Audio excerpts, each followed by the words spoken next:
So it's good to see you, Wendy. How's everything? So I think I got everything, all the bugs out. I started working on the live stream. Oh, thank you. Started working on the live stream probably around 45 minutes ago, making sure everything's okay. I got this angle, which is going to be pretty cool when I'm mixing the paints. You can see the laptop over there, painting over there. Then we have this scene so I can talk to you, and then we also have the other scene which is further away. So this is Tara. I did some superficial work. Thank you, Wendy, so much. This is just some superficial work that I've been, working on the hair, stuff that, I could pretty much do off camera. This is sort of the time when it starts looking messy, but every painting has that, right? So how you been, Wendy? Have you been well? I hope so. So what we're going to do is probably go ahead and jump right into it. I have my 3-to-3 mixture of ink in my airbrush here in the Sotar. So I am all set and ready to go. What I'm going to do is very quickly do some tests here, make sure that I'm getting a good flow.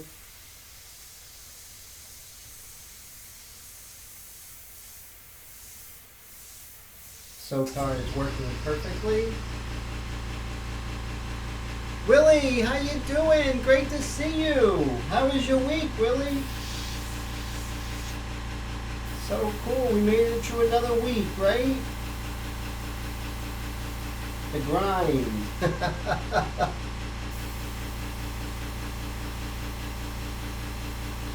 So what I'm going to do now, since I have that 3-to-3 mixture, I'm just going to go ahead, start doing some little details here, fleshing out her face, so to speak. I worked on her eyes a little bit, the hair, stuff like that. Oh, I'm glad you're doing well, Willie.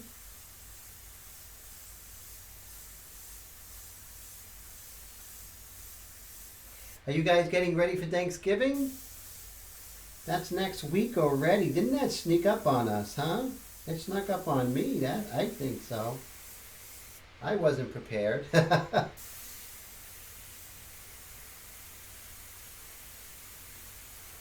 And so we're at the 3-to-3 mixture, so we're not going to get too dark. We're just going to establish some relationships. And that's basically what the whole painting is about. Yes, Wendy, it always does sneak up on us, right? Before you know, it's going to be New Year's.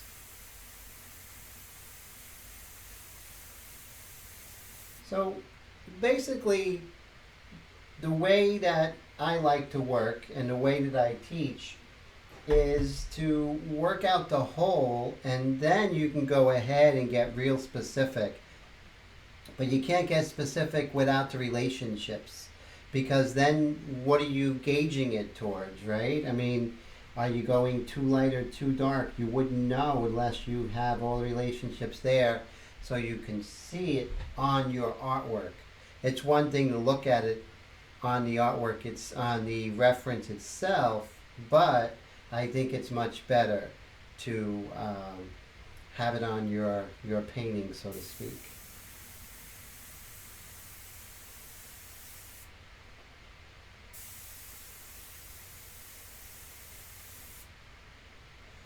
So basically this week I have been practicing the airbrush a lot. Been working on my videos, some how-to videos they're very hard. I never knew how difficult a 5-hour video is as opposed to a smaller one. It's much more. Norm, great to see you. So great that you're here. Thanks so much for coming by. How you been, Norm? How was your week?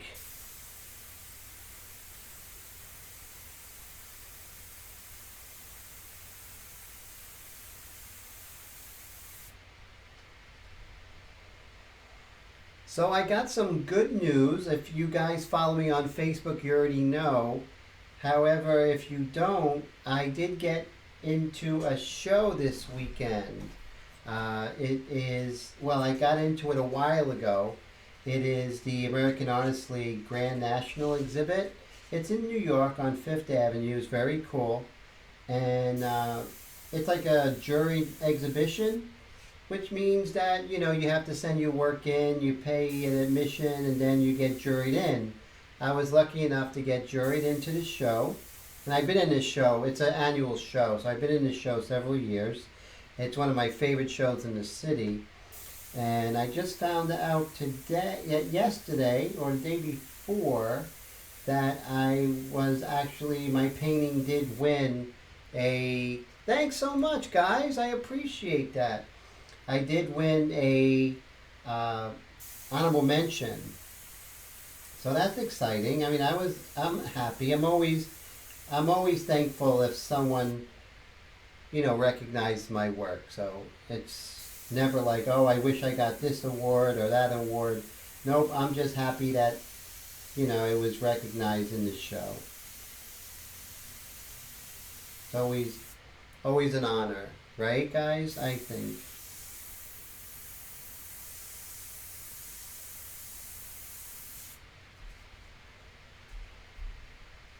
So one great thing about the Sotar, I was very, thank you, Willie. I was very confident that it could pull off these lines. So I'm not worried, so that's good. It's good when you have confidence in your airbrush. And it also comes from not only that, but also, so Norm said that he ruined his latest portrait by going too dark. We've all done that. Every one of us, Norm. Don't feel bad. You're in the same boat as every one of us. I find that when I feel that things are getting away from me, I was doing yes, it's all part of learning. You learn more from your trials than you do from your successes. So look at it that way. And so that means you're like well ahead of where you were before. So that's how I look at it. That's how athletes look at it.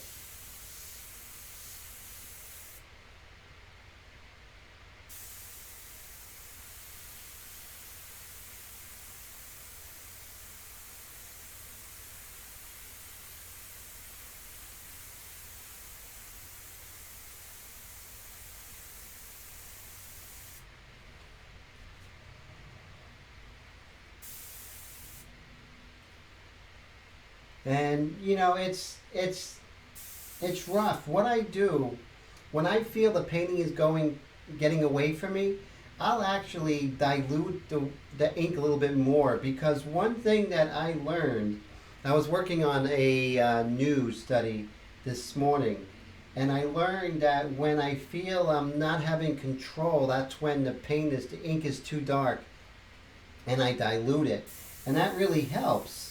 So it's definitely a good learning experience when we find that okay, we're going too dark. That's part of the problem, and then we'll be able to fix it by diluting even more, giving us more control. Oh, great! So Willie says the more he works with the Sotar, and the more he likes it. So this is that beauty, the Sotar Slim 2020. And yeah, it just feels like a mechanical pencil in the hand, doesn't it? It just really is fantastic. I'm going to suck in my gut there. Look at that. So that's, I got to get to the gym. That's all there's to it. So not a New Year's resolution, but something that I'm going to start going a bit more. Just have to find the time, That's the hard part. And so right here, we're going to work on the reflected light.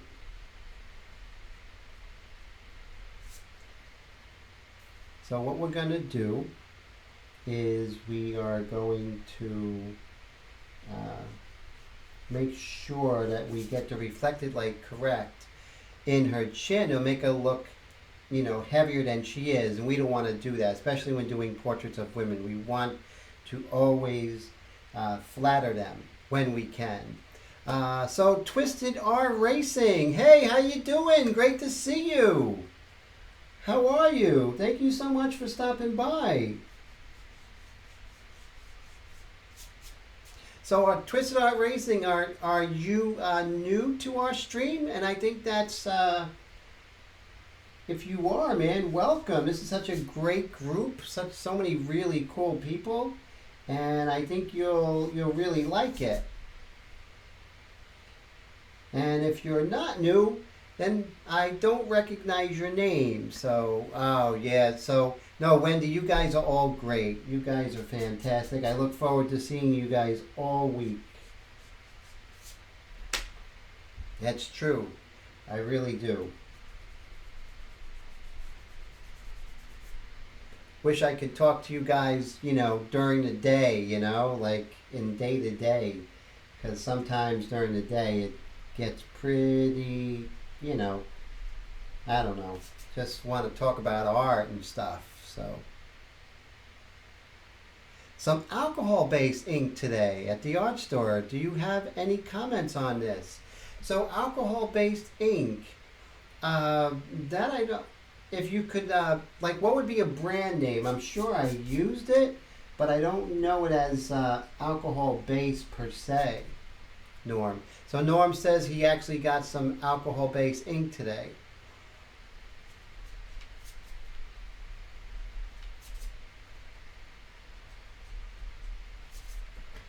Now, alcohol-based ink sounds interesting. I mean, to the fact that alcohol evaporates rather quickly, so it must dry really fast. That's what I'm thinking. But so have you tried it yet, Norm?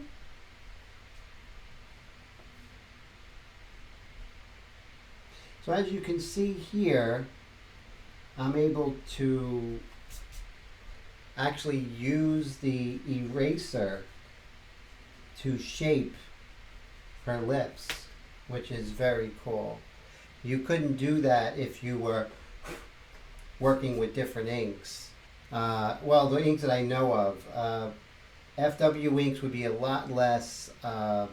Still, FW inks will erase, but not as good as the Higgins Waterproof India Ink. Norm says he hasn't tried it, but he wanted to do research. That's fantastic. So see, it's not waterproof. So I want you to really proceed with caution because of the fact it's not waterproof. So you reactivate it. The beauty of India ink is that, and also your acrylic ink, is that it won't reactivate. So you're free to do layers, which is really good, which really, I feel, really helps with working in Airbrush because we're doing layers upon layers. Okay, so as you can see, we're just developing her, and just slowly, we're sticking with the program. Like I always say, you're not going to taste the cake before it's cooked. Just stick with the program and let it happen.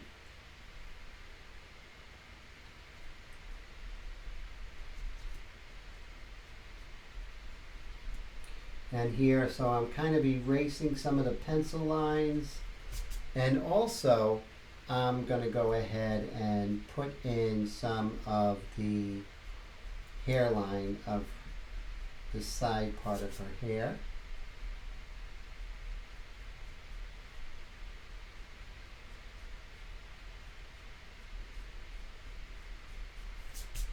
And so what you can do is, as you're working, you're sort of just getting more and more specific as you go.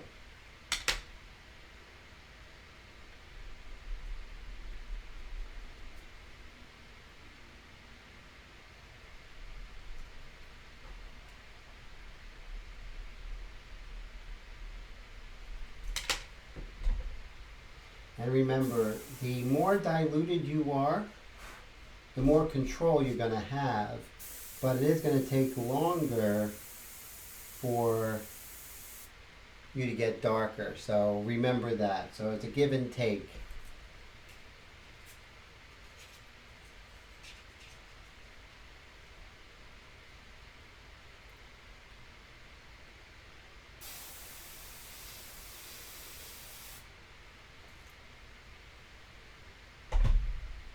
And so I went ahead, I wanted to have that nice edge, so I use a freehand shield there. And then I'm just going to go ahead and soften it up. There we go.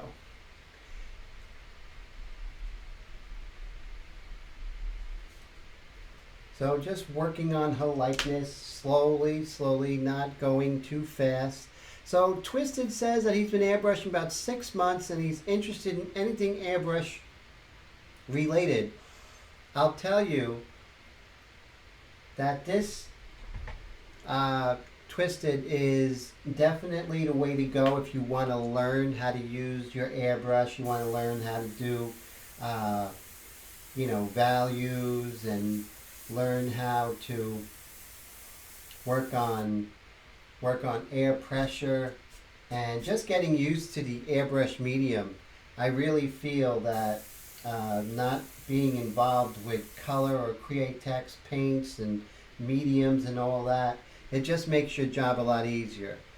What I want you to do and what I teach people to do, especially those who are relatively new to airbrush, is to create artwork while you're learning. And think about it, all you have to do is buy some ink, some water, your airbrush, and you're ready to go. Get some erasers here and there. So Twisted says he has been doing pinup girls, animals, and patriotic stuff, and he does it on the road. Oh wow, that is amazing. So Twisted's a trucker. That's a cool job. I'm sure you get to see the world, and that's, the country, right? So that must be great. So I was going to do that, pour that in, that's not good. So I'm going to show you how I load my airbrush. So today I'm working with the Sotar 2020 Slim.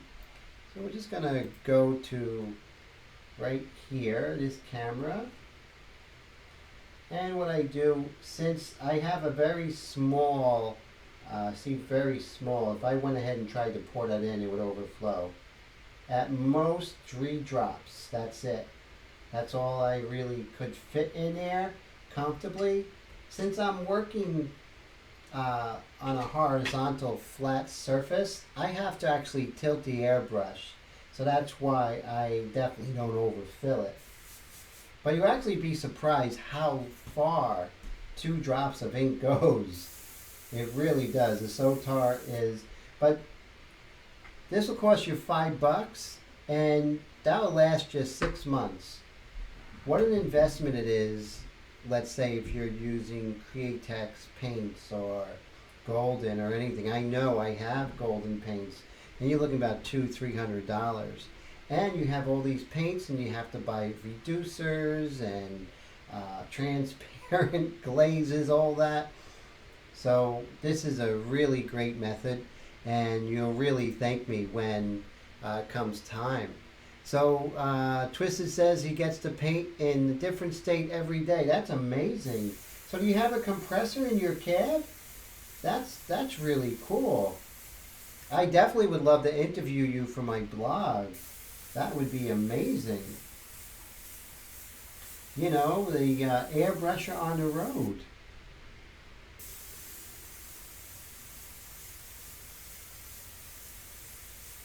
Just goes to show you, if there's a will, there's a way. Oh, Norm says he doesn't drive an airbrush. Yeah. Pretty funny.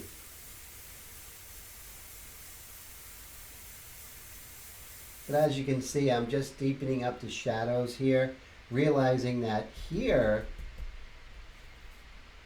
I sort of delineated that lip and I shouldn't. So what I'm going to do is just sort of blend that out. See that? That's important. You know, our subconscious always gets in the way, right? We're always, you know, oh, the lip, we must show the whole lip. Oh, the eye, we must see the eyelashes.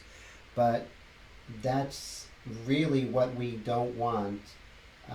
We don't want our subconscious. You want to see what's there. So Twisted says that his truck is the compressor. Wow, that's amazing. That is probably one of the coolest stories I've heard. I really enjoy that. That is really fantastic. To have a love for painting that you even do it on the road.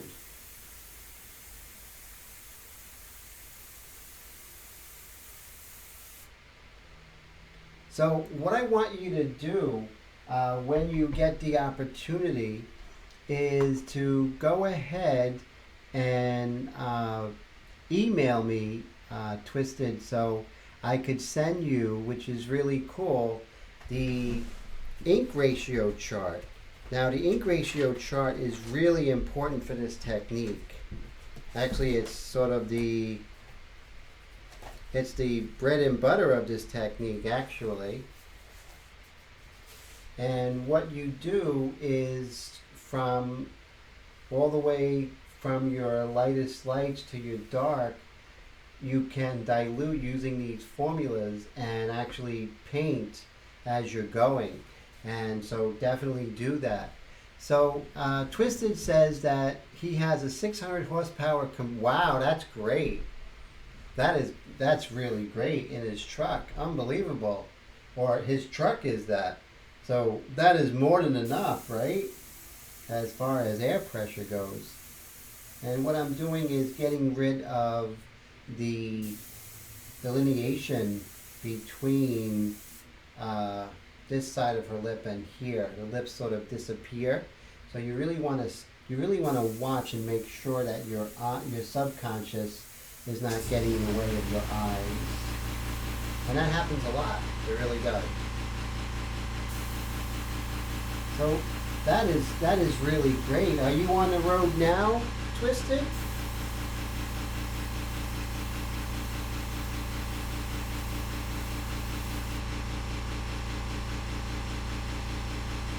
So Willie says he has a ton of respect for truckers. If it wasn't for truckers, this country would come to a stop in just days. I agree. So we definitely applaud you. I'm right there with Willie. You know, I really admire the hard work that you do. I mean, like we said, I mean, commerce and just, you know, things that we need from one end of the country to the next. Yeah, we need you guys.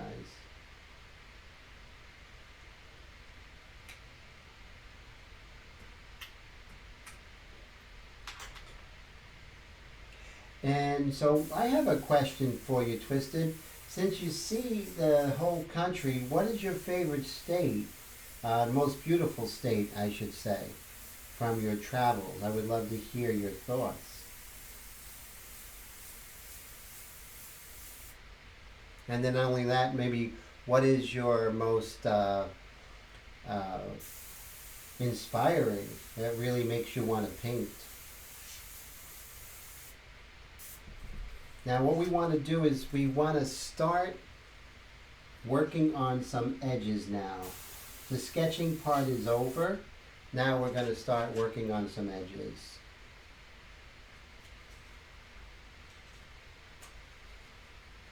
And just like right there. So we're starting to get dark and we're going to start cleaning things up and she's going to start to come together. Oh wow, you're on the road now. Fantastic. Oh, so you do a live stream every Friday night at 8. Oh, man, I got to see that. So, yeah, no, I'll definitely spread the, support you and spread that. So, Friday nights at 8, Twisted R Racing is going to be on the road. He live streams at 8 o'clock Central, so that's 9 o'clock Eastern.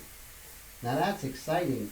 So, Friday, where are you going to be? Oh, Southwest South Dakota. Is that one of the most beautiful places for you? I mean, that you feel is the most beautiful?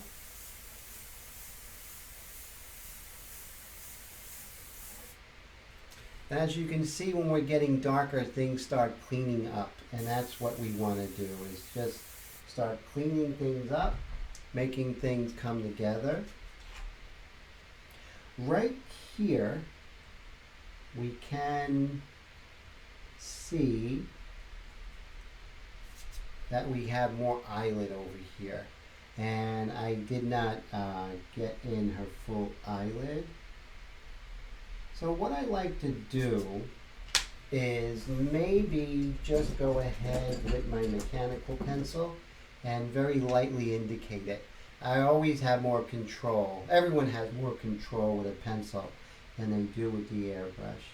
So I'm just going to very lightly make sure I get this little indicator here that I missed.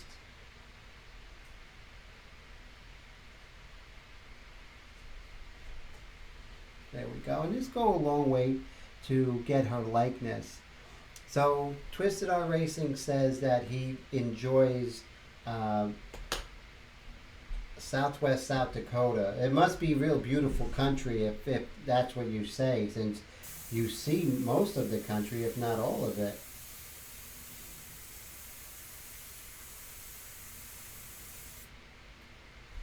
Okay, so now I'm going to do is I'm going to start.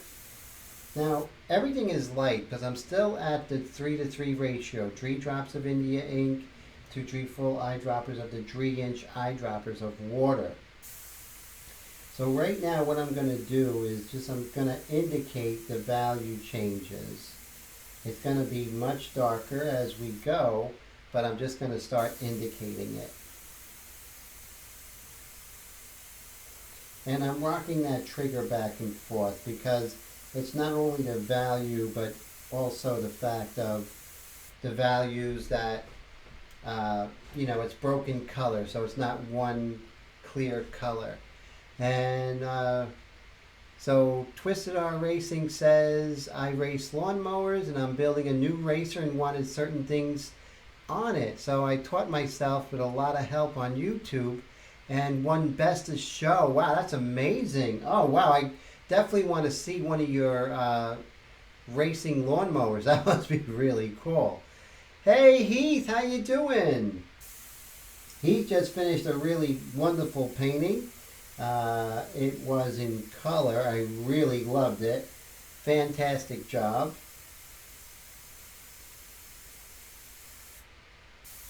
Really, he had some, in his painting, Heath's painting, he had some teeth he was, working on. He really pulled it off. Teeth are really rough. We all can attest to that, right guys? It's not easy. That's one of the hardest elements of doing a portrait. There we go. So you see, I'm just calming things down.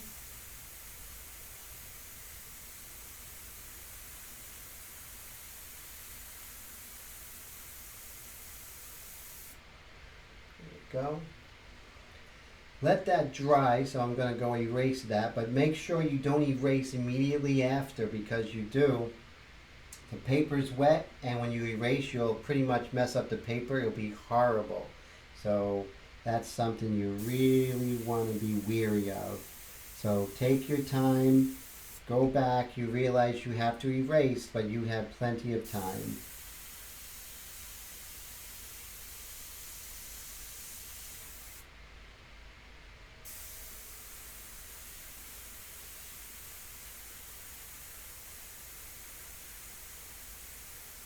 Go.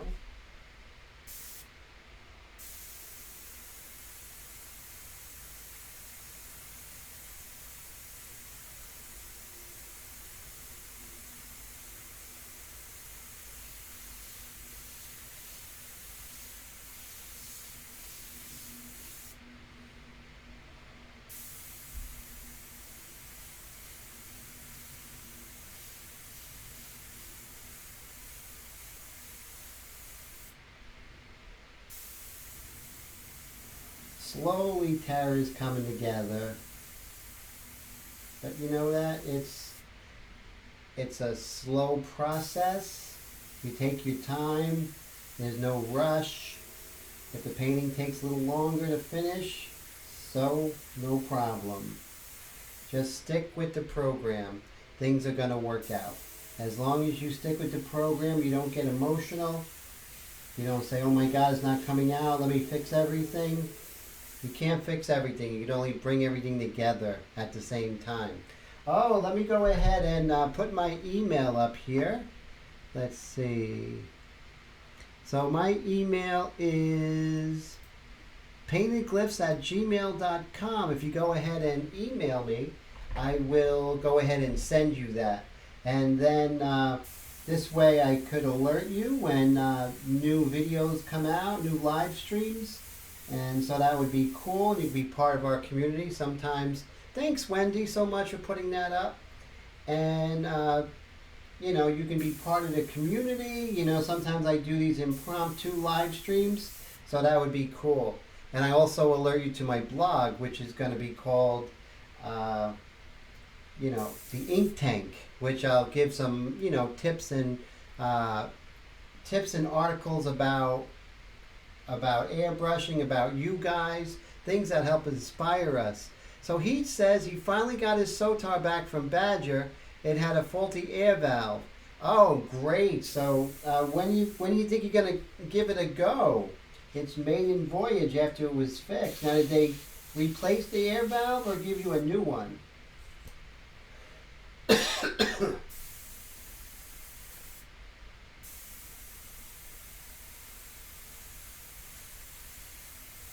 So what I'm thinking is I'm going to actually extend that hair a little bit out here. So that's going to be interesting. So even though you projected or you transferred your drawing, you're going to have times in the painting where you're going to have to make some small adjustments. That's normal. So just be ready for that.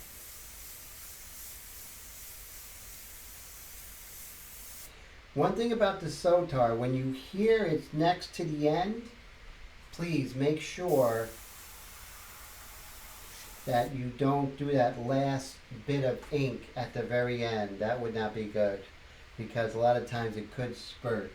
But you'll feel when you're about to end, you just get rid of the last of it and then just reload it. Okay, did an experiment. I'm able to use this ink for 24 hours. So that's good. So the ink, you can reuse it for 24 hours. I'm going to do an experiment to see if 48 hours, and I'm definitely going to let you guys know that. So Heat says they replaced the air valve for sure. It will be put to work this week. Oh yeah, definitely, Heath. Definitely give that the once over. Make sure that it's working perfectly. Different air pressures and whatnot.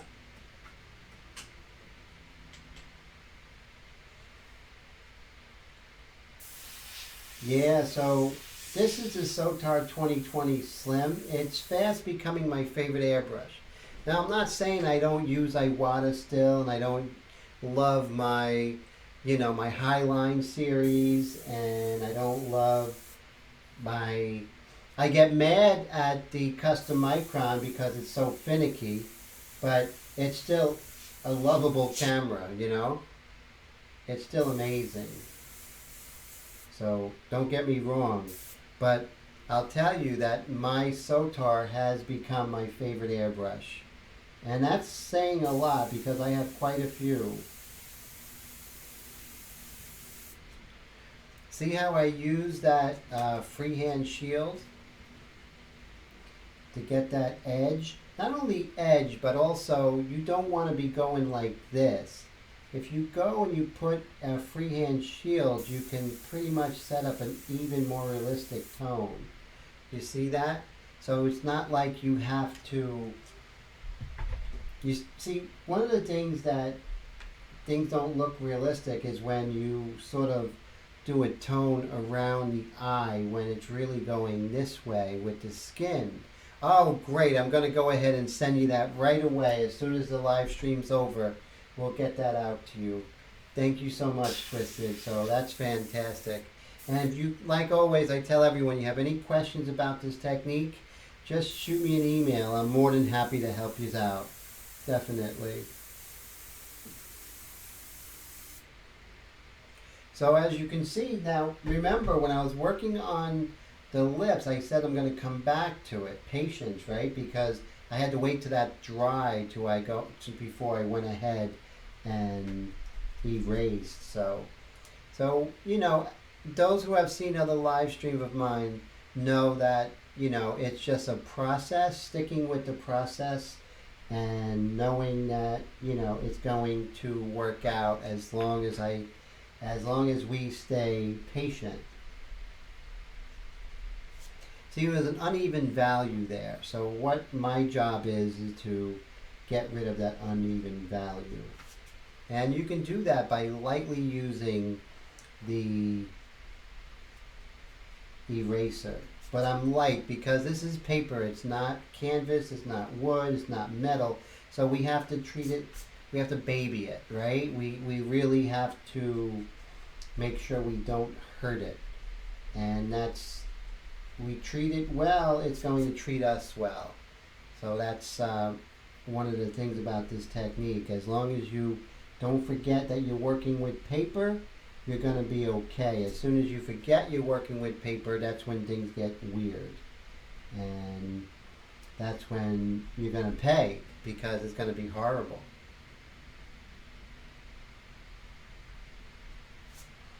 Okay, so what we're going to do is we're just going to make sure that our drawing's okay.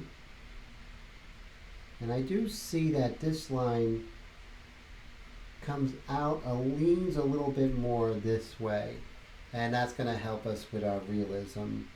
Our likeness more so than realism. So we want to have that likeness of Alana Masterson, the actress who plays Tara in The Walking Dead.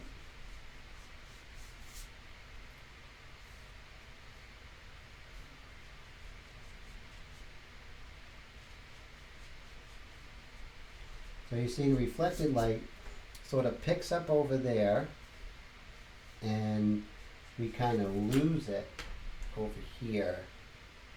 So we can take our freehand shield again, and then we can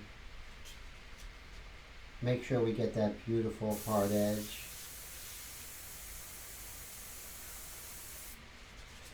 That beautiful hard edge is really going to go a long way.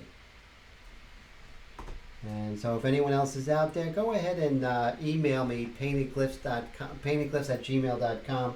Let me know that you want that ink mixture ratio chart, and I'll send that right out to you. And this way I could email you guys, let you know that we have new live streams, new blog posts, really to keep you abreast to what's happening with, you know, with the world of ink flinging, so to speak.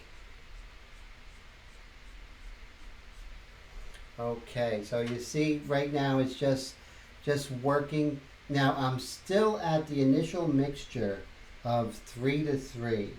And I'm going to go darker in just a few.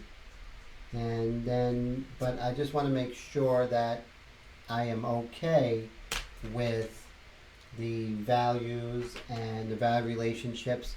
I'm going to work a little further down here.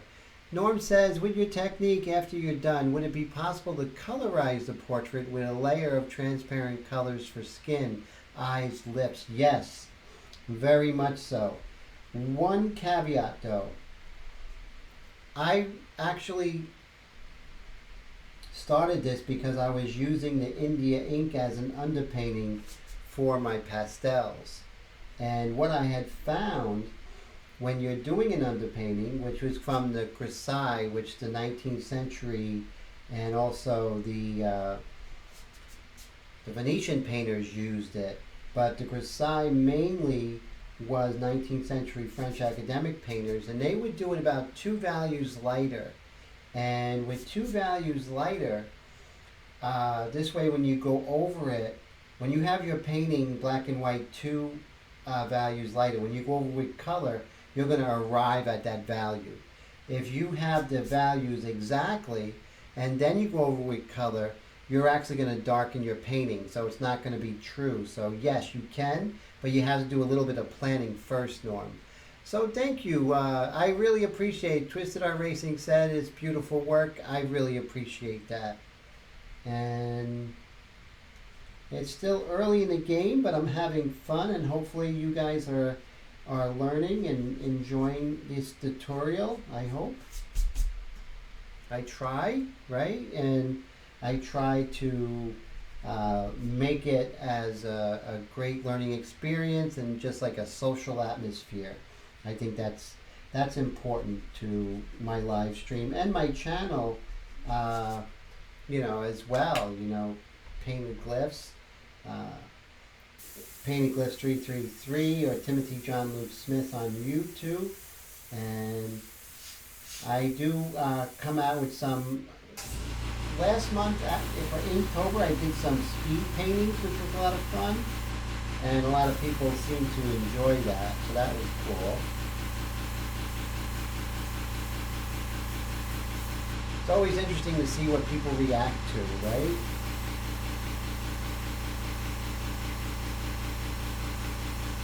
What I'm going to do is darken her neck area because it's mainly in shadow.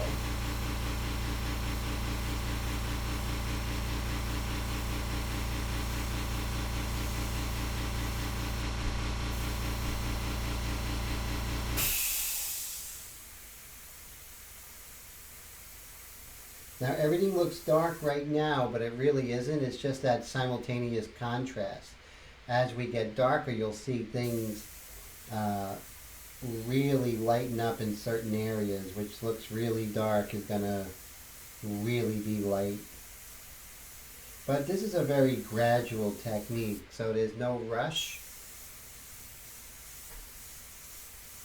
Now I went ahead and did some erasing for some hair, which I'll go back over once we get a darker value and a smoother value. Just smoothing out the shapes and getting ready for those darker tones.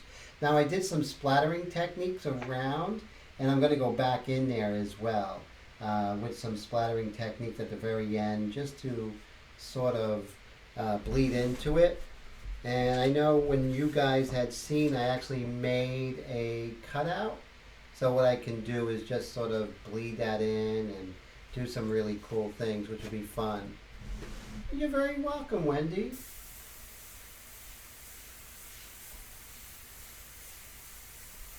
So right here, I'm going to start bringing some of that dark down. I think that's going to go a long way. And then we're going to actually work on some, with a paintbrush, try and work on some of her eyebrow, which is going to go a long way. We start darkening her eye. So right now we're sort of in that in-between stage. When you get to this stage, guys, just let it happen. Don't worry, it doesn't look like her. It's okay. It'll come together. Trust me. And if it doesn't, we learn something from it. So there's really no fear. I mean, the worst that can happen is we learn, right? So Twisted says that he's noticed that his eyes for the small details get better with each painting.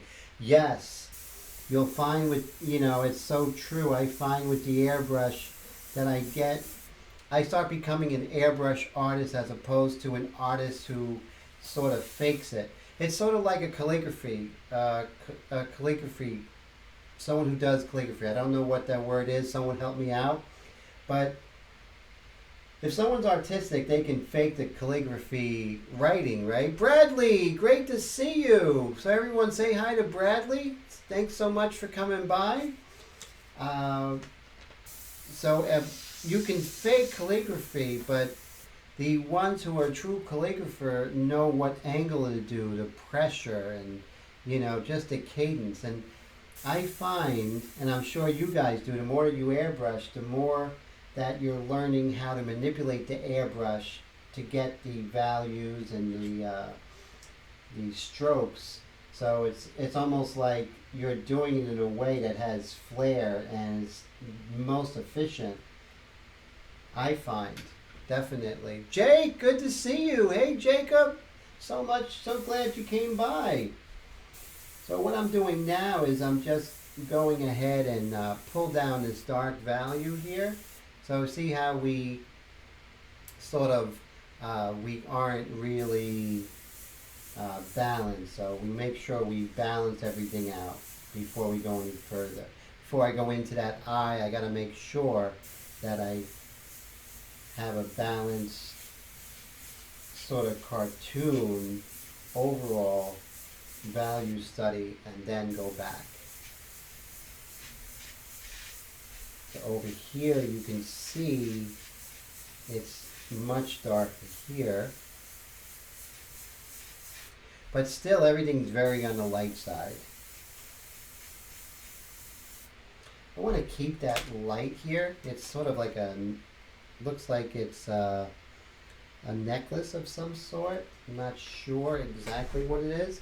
Different freehand shields. Get as many as you can. Hey, Kiva, great to see you. How are you? Kiva's doing some really interesting stuff lately. Those horses were amazing, and the pet portraits and the murals. You're doing some amazing stuff over there, Kiva. That's for sure. Get a chance, check out her Facebook page. She has a lot of great things going on.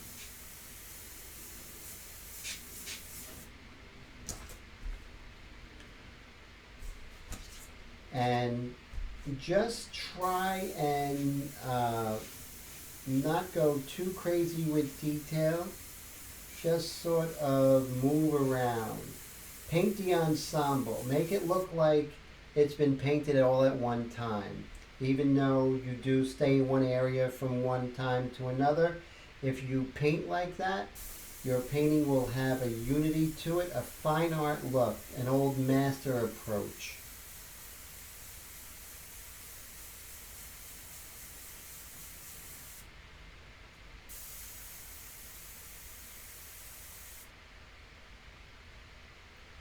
Oh, yes, that's right. Wendy says your airbrush eye is amazing. I definitely agree. Very cool. See, at the very end, you feel it. So what I do is I'll just go ahead and just blow that out. Make sure you get all that out. And then getting kind of low on that. See, this is my mixture of 3 to 3. 3 drops of India ink and 3 full eyedroppers of water. So what I'm going to do, now this is not where I mix it. This is different. This is a different eyedropper. This is not the 3-inch that I mix with the ratios. This is different. This is like a 5-inch. 2 eyedrops is sufficient to put into the Sotar. Please don't put any more in. If you do, and you're working vertically, it could be disastrous. I don't want that to happen. That happened to me with other airbrushes, not with the Sotar. So definitely learn. Okay, I almost made a mistake. So when you fill the airbrush, do not, your initial stroke after filling it, do not go ahead and do it on your artwork. Do it on a test. See, because you might have an air pocket or something in there. So you see that, and always do a test. It's working great. Now I can go ahead and attack my painting. That is a principle, guys. That's not even advice. That's just a principle. That's always going to work in your favor. Always, always. And if you do that, you won't have those horrible mistakes, and your paintings will go so smooth.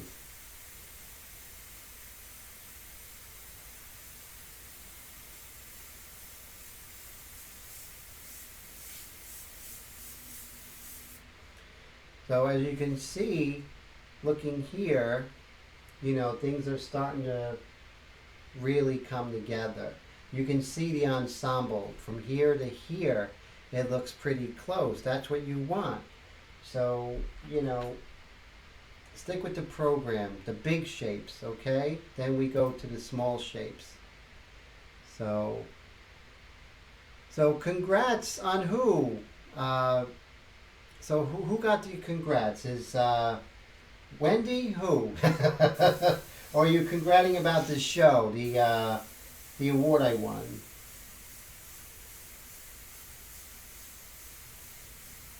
So I'm excited about it. The award ceremony is on Sunday. So I'm going to go in New York City. I had to go last week. I was telling uh, Wendy, I was actually texting Wendy from the subway how cold it was out when I delivered my painting last week to the show, to the gallery.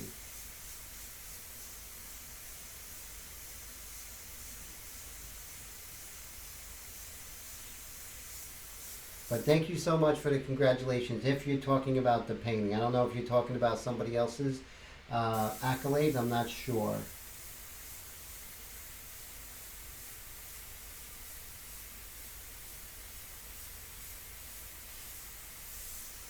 Just continue darkening everything up, and it's going to come together. And let's go ahead and reload.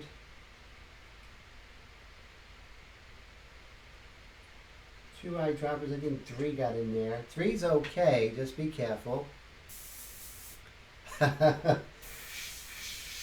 Let's see. So Wendy says it wasn't me. She bets it was my painting. We'll see. Kiva, what was the congratulations for? I don't want to assume, because if it wasn't for me and I said thank you, I'm going to look silly.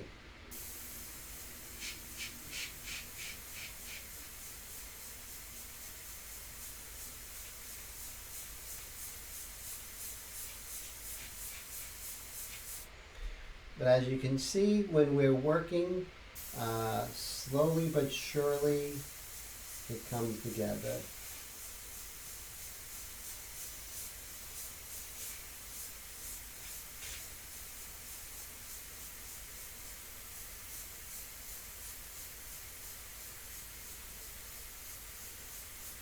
Keep moving with the airbrush. Don't stand still.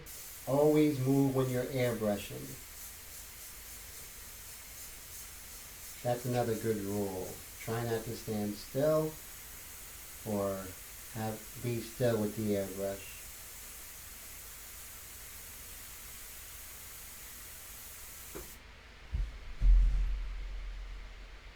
She's going to come together, I promise.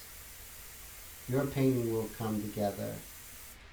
Okay, so when you're working, you're going to see some changing. Something's wrong with my commenting, Kiva says. I can't see what everyone is saying. Oh, that's interesting. Are you on a phone? Because it could be or on a phone, or if you're on like an iPad, that might be the trouble.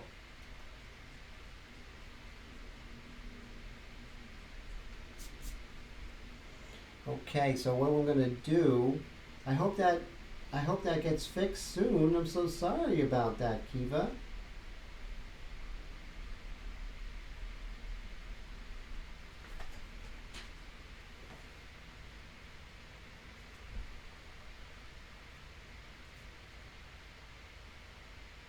Oh, Bradley says, what did I win?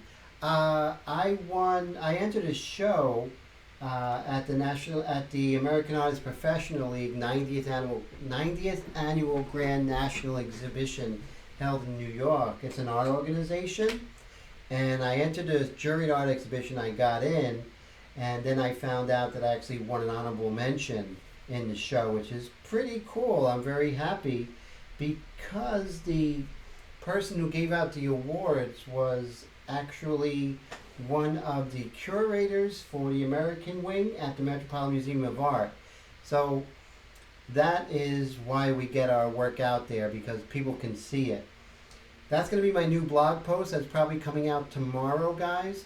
I'm going to talk about the importance of entering art shows, and I'm also going to be talking about how you can begin. So it's going to be very informative. So I'm going to send you guys an email, and this way you can be alerted and check it out.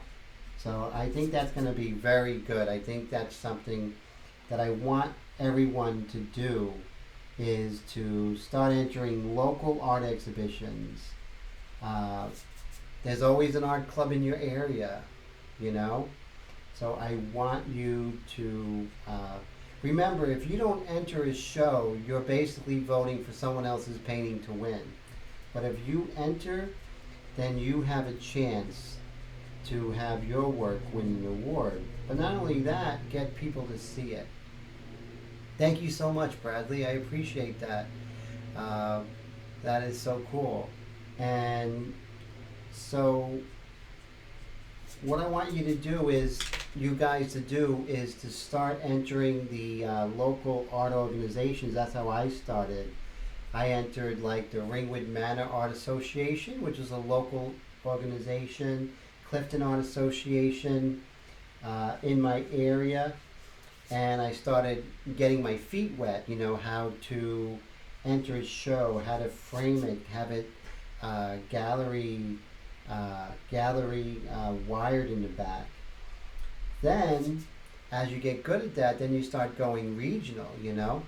Oh, Willie, it wasn't an airbrush piece, but a pastel, and it was a nude. So it was my first nude exhibited in my whole life. So that's pretty cool. So it's my first nude. I actually finished another nude in pastel, so I'm going to be entering that into some shows. I think there's one in January I'm going to enter a nude. We'll see how it goes. Also, I'm going to be talking about how important it is when you do enter shows not to make the paintings too big, but small enough. So let's say you're entering a show, like when you start doing, you do your regional shows and you start entering maybe a national show. If you do a small piece, you can send it and not have it damaged. Larger piece is going to be too expensive to frame. They're going to be very expensive to send, and they could get damaged. Bradley says he did enter a show locally with his Smoking Man picture. Yes, I remember that. You got honorable mention. Congratulations. See? Bradley is living proof, you know, that it's really important for you guys to get your work out there. Rene Richard used to write for Art News, and he said in one of his writings that part of the artist's job is to get his work so he can see it. And that's our job as an artist, is not just working and painting, but also getting our work out there. Because how can we be discovered if we don't do that part, right? And I think every one of you guys out there could do, you know, win awards and get gallery representation and everything. So that's why I think it's crucial that we do that. It's very important.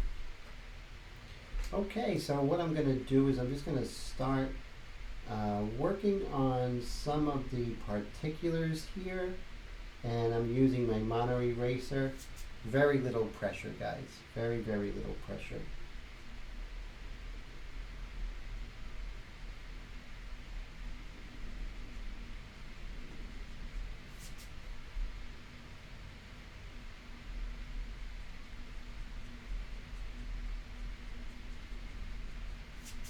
There we go. Okay, so what I'm going to do, since I darken the area down here, is I'm going to go ahead and we'll work on that eye a little bit.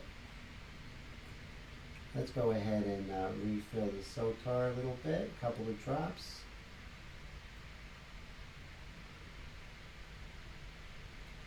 So you believe we went through our first hour of our live stream. So the live streams are usually 2 hours.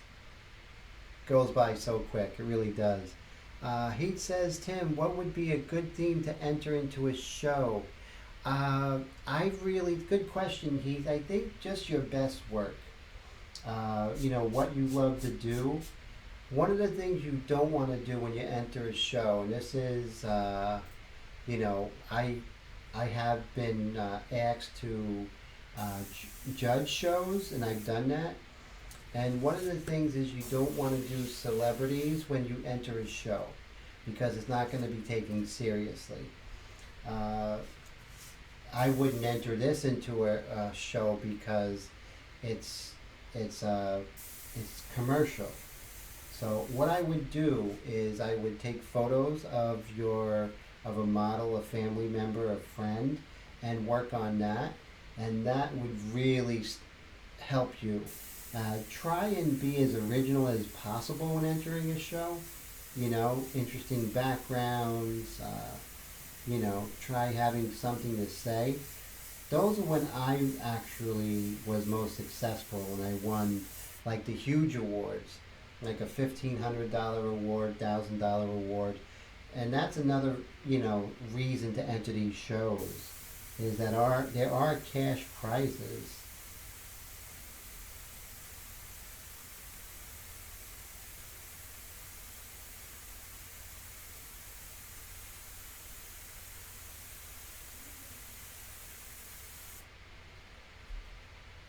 Okay, so let's go ahead and work on her eye a little bit.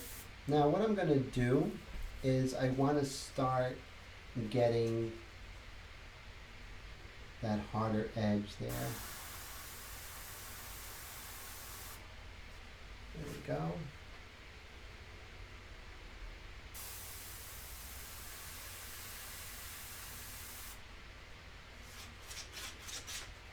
And that's going to help because, the fact that the eye was very light, it doesn't really help with the lightness. So that's why we're going to go ahead and start putting that in.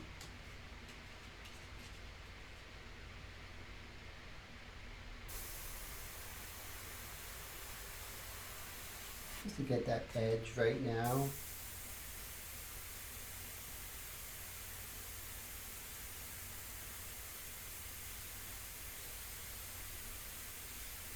There we go. And then we can go ahead and where we see things are a little dark, we can just gently lighten that up. And she's going to come together. Let's see. So Kiva says your hands have no paint on them. How is that possible? It's so funny. I am one of those artists who really hate to get dirty. And I think that's my problem. Well, not my problem, it's always been. So I've always been one of those artists who have to wash my hands immediately. Jake says there's something special about my hands. I appreciate that. Thank you so much, my friend. Yours too. Everyone's hands here. And so we're going to just continue with her eyes here.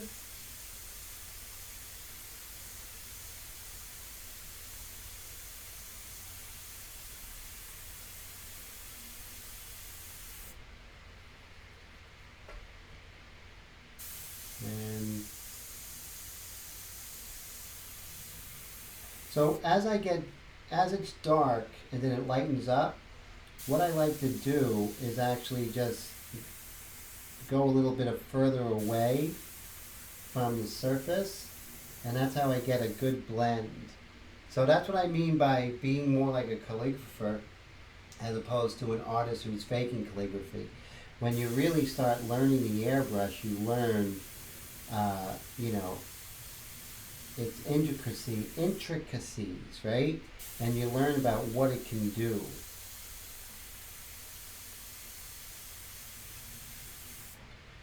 Okay, so as you can see, we're not going to worry about tasting the cake before it's cooked. And I'm not going to worry about it looking like her now. That's, pastels, I don't get my hands dirty with pastels. You're going to laugh. With my technique. Do me a favor, guys. Read my book on my blog, the Pastel Palette Method. Almost the whole book is on there. It's really pretty cool. I just have it there for a limited time. But yeah, it's just with the way I paint in pastel is totally different. You don't get your hands all messy. So that's why I love my technique that I basically developed on my own.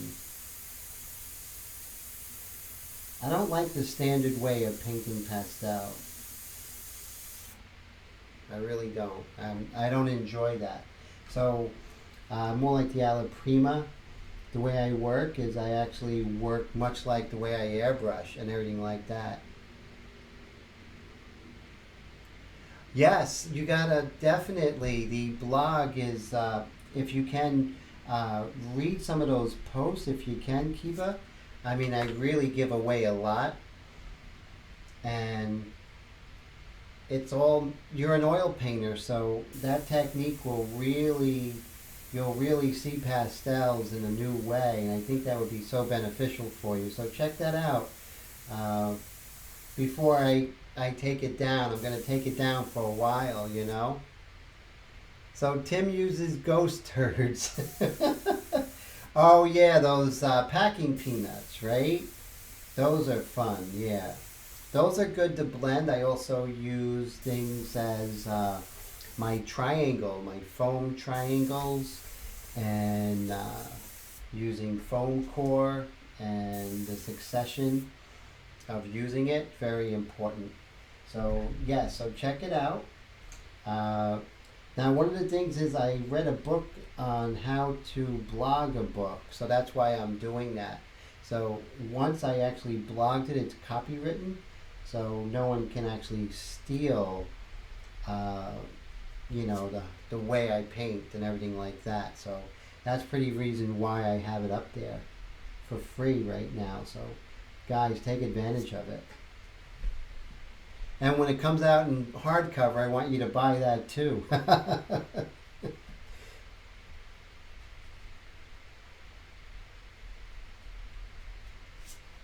Okay. And same here. Make sure that the values are clear over here. That's very important. Okay, so let's go ahead and work on her eyebrow. And I think that's going to really be good. But before we do that, I just want to hit on these lips for a moment.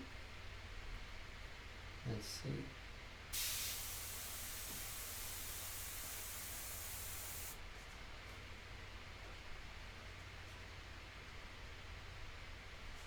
And then over here, her lips are kind of interesting. Her bottom lip sort of comes down a little bit, like right about here.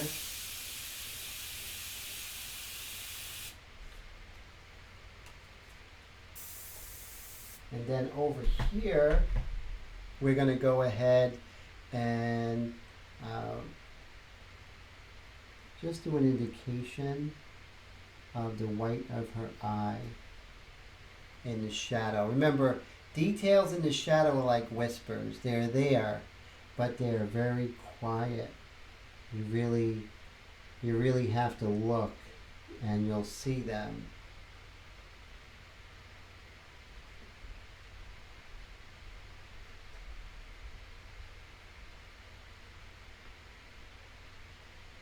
And it's just so darn subtle, and I want you to really see that.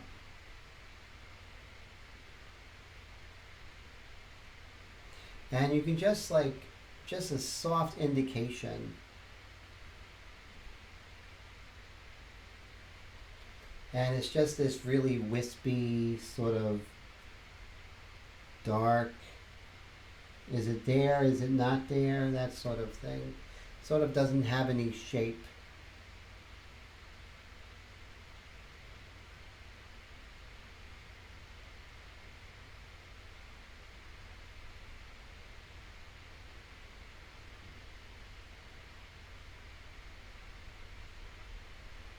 There we go.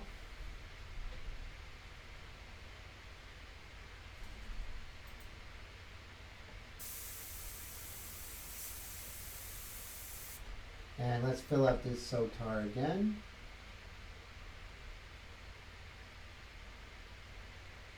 And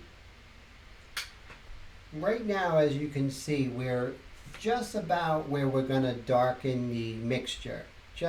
We're right close to it. And then part 3 will be doing a lot of details, and part 4 will be more of just doing your dark and light accents.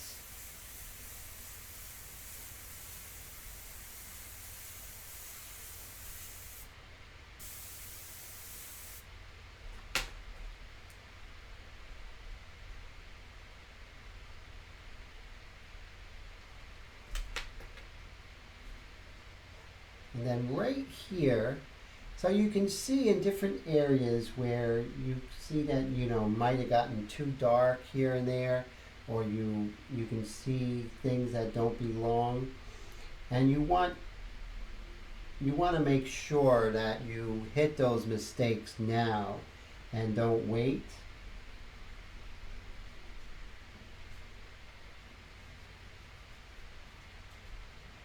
And what I'm thinking is that the shape of her jawline can be adjusted a little bit.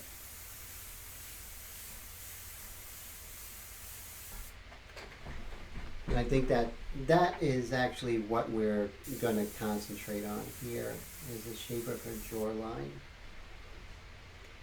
And it looks dark, but it won't be dark down the line.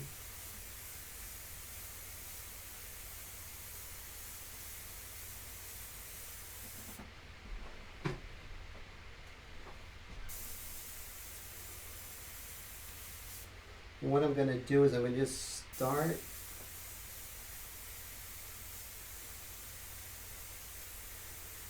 molding the features of her face.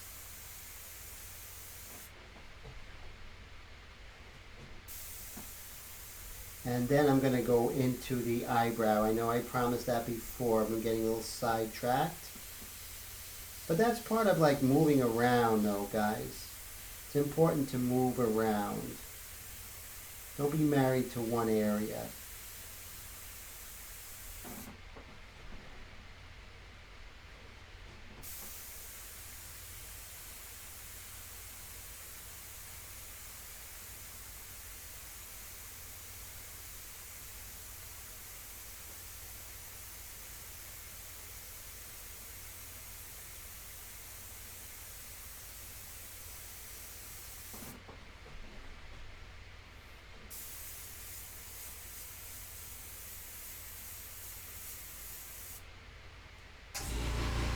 And one of the things is you can actually, as the more you guys airbrush, the more you'll actually feel if there's a tip dry.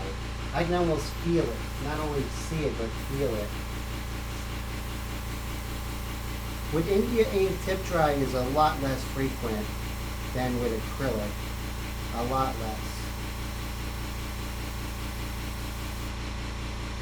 Okay, so with her eyebrow right here,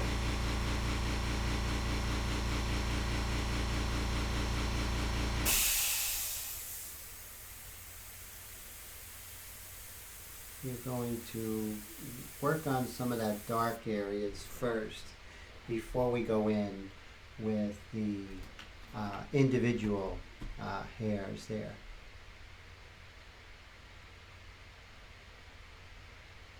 Oh, so Norm, let me see. I'm sorry I missed it. Let's see. What was your question, Norm? Oh, what type of pastel? Hard or soft? Okay, I do apologize. Actually, Norm, good question. I work in soft pastels, but not oil pastels. Usually the designating is soft. And under soft pastels, you have your hard pastels, would be like your pastel pencils, credit color, pastel Carrere. Those are really good. So, like in Airbrush, we work from light to dark. We do work from light to dark with pastels, but we also work from hard to soft. So you want to start with your hardest pastels because it doesn't fill up the surface. Now, pastels of course need to have something to grab onto. So what you do is you work from hard to soft. So you keep going over your pastels with progressively softer pastels, which deposits more and more pastels. So heavier pastels goes over lighter pastels. Softer pastels go over harder pastels. So at the very end, you're using a really soft pastel like Sennelier or something like that, which really is soft. One of these days I should do a pastel demonstration for you guys.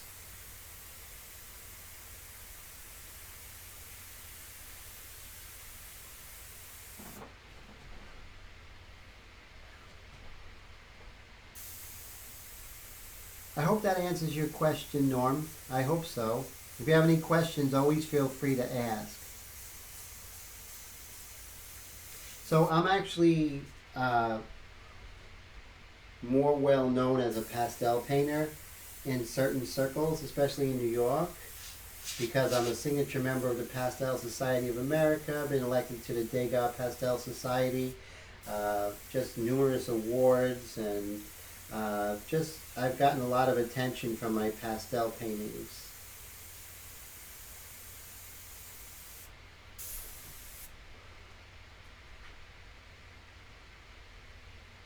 Reloading the Sotar.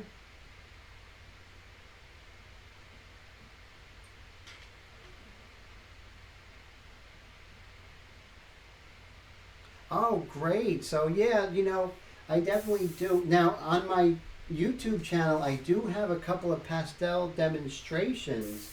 Check them out. I did one of, actually really cool. There's a Kim Kardashian on my YouTube channel that I started out in airbrush and ended up in pastel. I did that about 10 years ago. That's pretty cool. So I highly recommend that.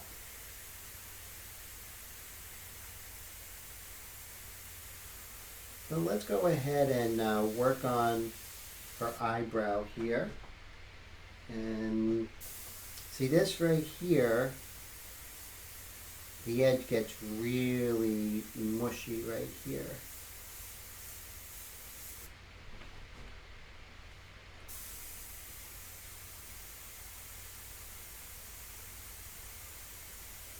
Okay, so what I'm going to do is we're going to come in. We're going to use that same mixture right here. Let's see. So we're going to use the same mixture, 3-3. I'm going to take my rigger brush or liner brush, depending on what you want to call it. The link for this brush is in the description field, so you can go ahead and purchase it from Amazon. It's an affiliate link. Just as all the supplies that you see here, you can go ahead and purchase it with the affiliate link, and that would it's not more expensive. You're getting it the same price, but believe it or not, since it is an affiliate link, I get a small commission, so you're helping out the channel, and I definitely appreciate that. So the FCC or something like that, the guidelines is I have to actually say that it is an affiliate link. So interesting. And let's go back here. Okay, so let's go, and so as you can see, we're doing some individual hairs here. Let's do the magic of do some detail. Let me see. We can go here, and then we could actually blow up our eyebrow. Look at that. That's pretty cool. That's too big. Let's a little bit. Okay, that's good enough.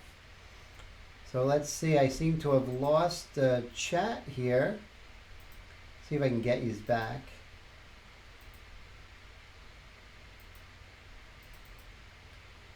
That happened last week where I actually lost the chat function, and that is something going on with XSplit, which is horrible.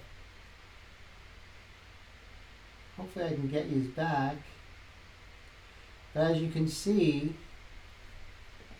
we can go ahead and start doing some of the individual hairs. And of course this actually is better for that than the airbrush is. So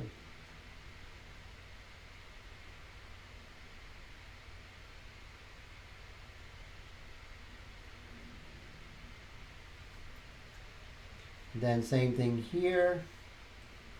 We'll just move this. Now the eyebrows change direction on this side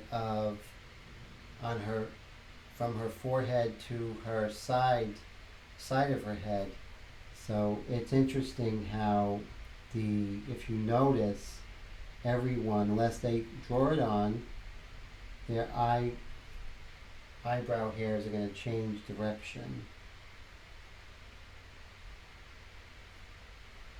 And of course we're going to come in darker later, but right now we're establishing that.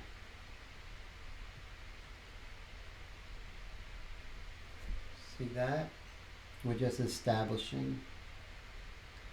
So hopefully I can get back your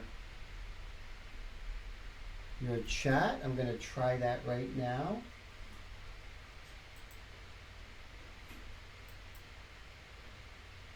Okay, so that's weird. So it's actually asking me to sign in again. So what I'm going to do is pull this back so you're not looking at my, oh, you still are. Let's see. Okay, give me one moment. I'm going to type in my email address.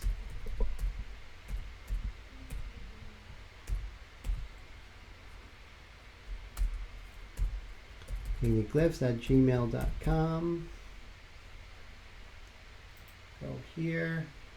And again, it's asking me for my password.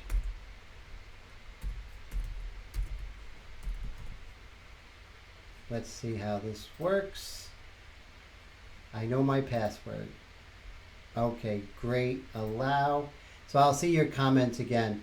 This is the second time in 2 weeks. Very weird. There you guys are.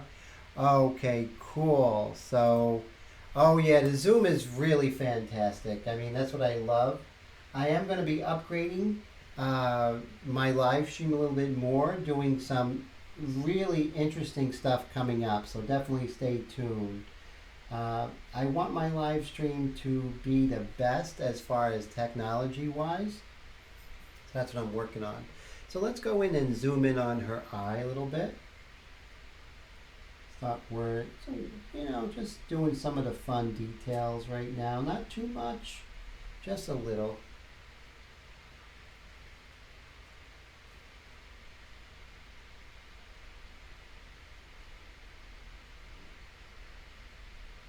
There we go. And same thing over here.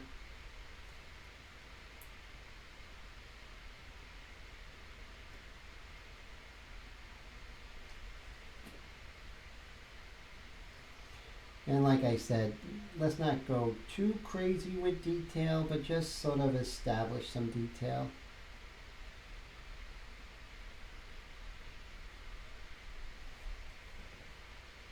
And now we can just go ahead and zoom out. There we go. So you see things are starting to look up. And I'm not worried about likeness at this point, and neither should you at this stage of the game. Try and fix things here and there, yes, that's fine, that's okay, but you're working on relationships now.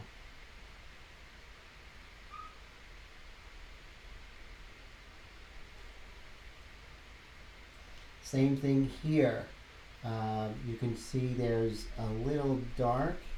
See, right now we just want to establish things. And while establish things, if you see things are too dark in one area, now's the time to, now you could say, oh, it's going to be, lighter down the line because of what's next to it. But that's not what we're after. We're after relationships that we can build up. Remember that. We're after getting relationships that we can actually gauge relationships on dark to light and sort of work it together, sort of bring it in focus together. And this technique, which I use in Airbrush, is what I use when I'm drawing on the road. I did a lot of drawings on the train going back and forth to work when I used to work for Amazon years ago. A few years back. But I worked there for like 10 years. So 10 years of drawing on the train really helped me with my airbrushing and this technique.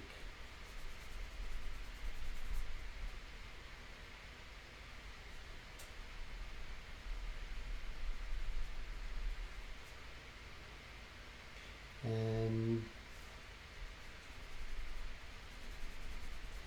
now once we start coming in a little bit darker, things are going to start sort of fleshing out, so to speak. Now right here, we're going to look at her lips here. Let's move down.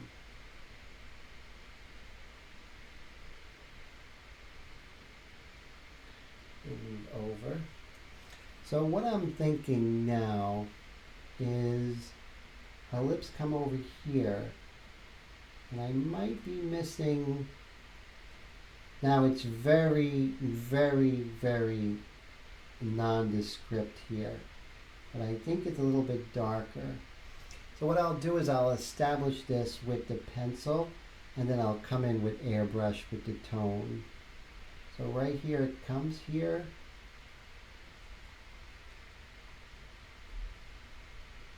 Comes down. And then the same here. We sort of have this shape sort of comes in there. So as you can see, you're always going to be adjusting. Not always, but you know, sometimes you're not going to get it right the very first time. But be open. But look at this technique, is that I can make those adjustments.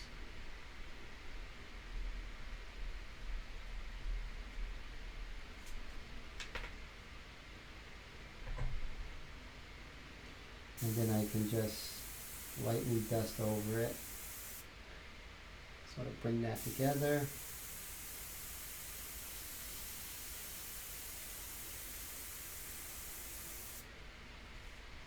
And this basically really helps out.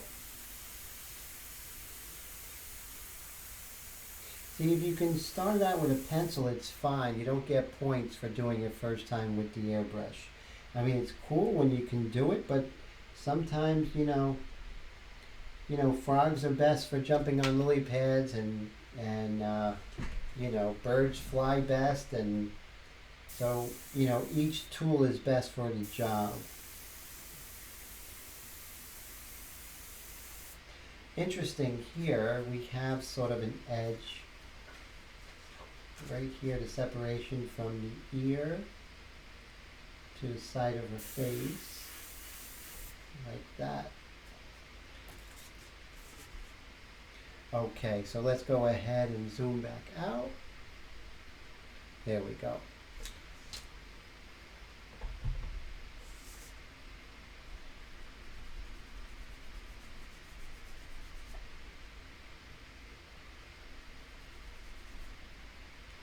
And says, Tim, you are a maestro at that charcoal black beauty of an airbrush. I appreciate that, Jake. Thank you so much. I do love this airbrush. Like I said, it's fast becoming my favorite airbrush in the world. It doesn't mean I don't love my other airbrushes, but this is definitely my favorite right now. I love my side feed Eclipse. That's a beauty. It's fun to work with. When I'm in the mood, I'll work with that. Little by little, we're getting some likeness here. It's not anything that we have to get right away. So let's see right here.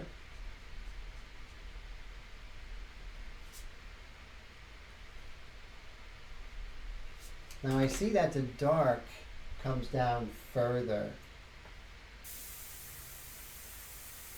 This little shape here. and then comes out like that. Goes a long way for the structure of her face.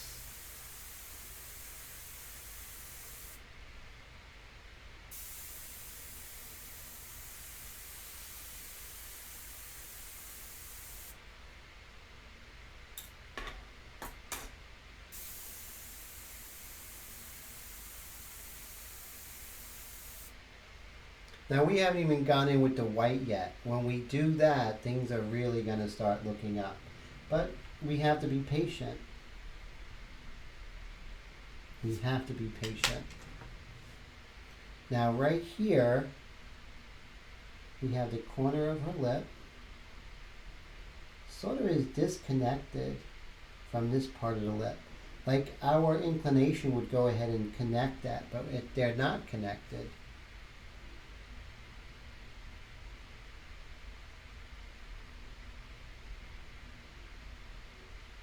And you see this little interesting shape here. Sort of comes here and then it just goes away. Let's go ahead and blow that up. The beauty of technology, guys.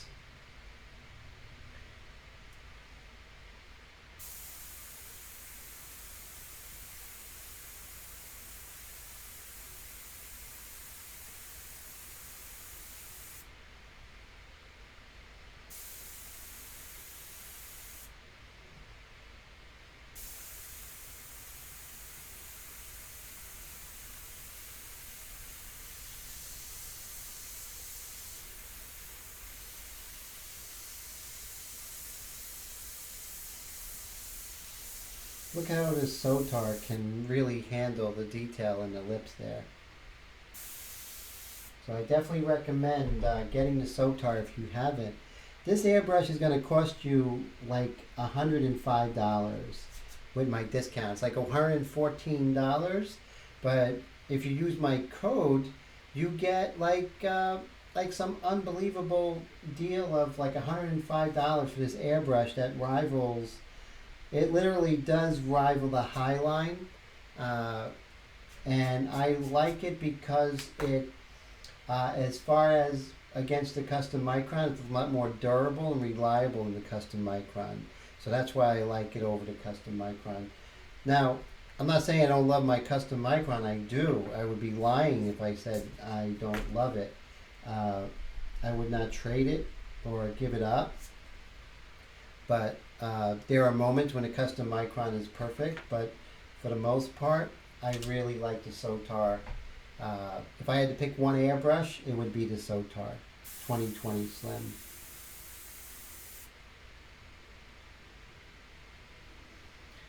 Now, no, it's not a dimple. It's just like the corner of her mouth. I'll show you guys. Let me pull that out, Wendy. So you see, she's actually starting to come together. So here is her reference. So you can see where I am, side to side. So this is where I am right now. And, you know, we're still in the early stages. Everything seems a little bit on the dark side, but once I come in with those really darks, it's going to start popping out, definitely. It's still early in the going. So what I'm going to do now is, because once I come in with the white highlights, that's really going to pop things out as well. Definitely. All right, so what now? So what now is we'll go ahead and start putting in some of those lights in the hair.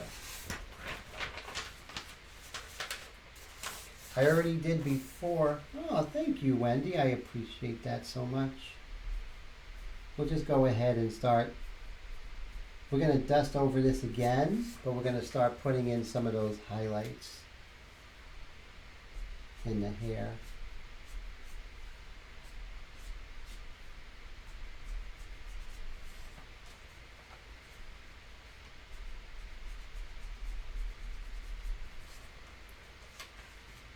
And the hair looks very very dark now, but the hair is really light. This is like a mid-tone.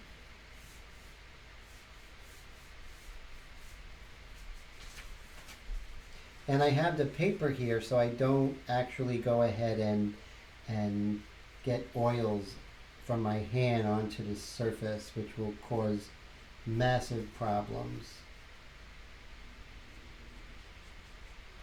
And as you go, you'll see you can make little adjustments here and there. That will help. But always keep scanning. That's why you see me move from one area to the other, because I'm scanning the whole painting. I'm not just working on one area. Same thing here. See how I'm scanning around.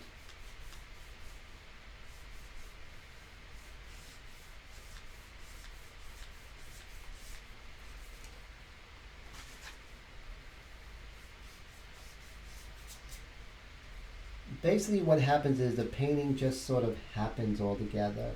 It sort of comes together. And you've seen it on my live streams, those who've watched my live streams before, that at the last part, like part 3 or part 4 at the end, it just sort of pops. It just sort of comes together.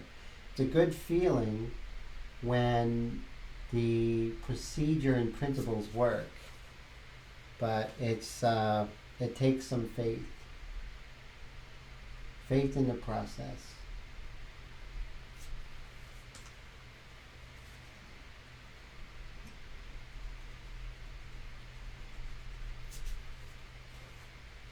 Are there times when it's a little nerve-wracking, the process? Yeah, you want it to be perfect throughout the whole stage, but it's not going to be. That's not how this technique, painting like the old masters, works.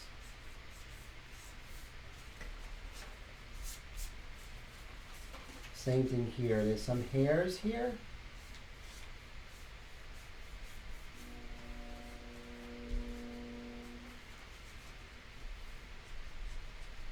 All these little things here, they have their contribution of making it look like this one person in the world.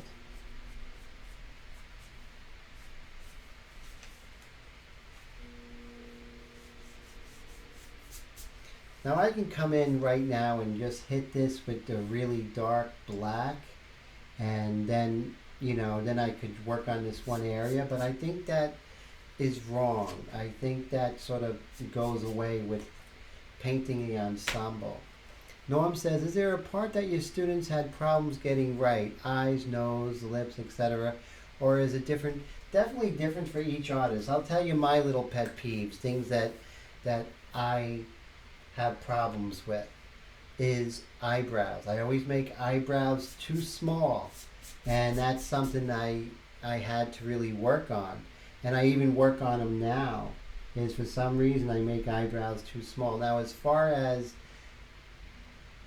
like a feature, I think the hardest feature would probably be like hands. Hands are very difficult, and I think that's probably one of the hardest features for students are. Now as far as the face, I think the hardest would definitely be the nose, because the nose is very complex, more so than we think. Let me go ahead and dust this eye, because this side of her eye is darker than this side.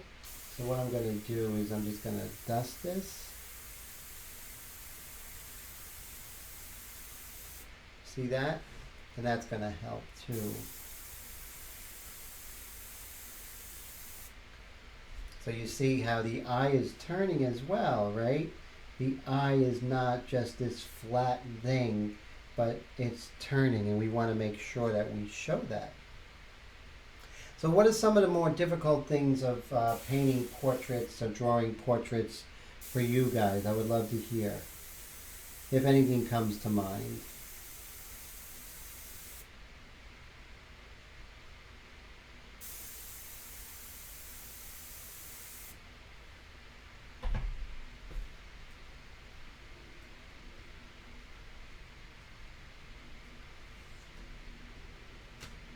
I can actually see the likeness starting happening already. Just as we start getting into the more,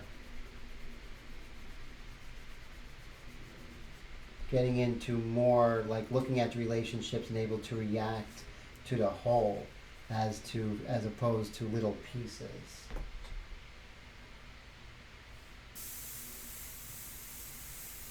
So this is going to be a part 4. I decided today there's going to be 4 parts. So part 3 is going to be when we start darkening things up. Now let me show you the Blackbeard weave, one of my favorite things. One of my favorite techniques. See that? You can get really organic hair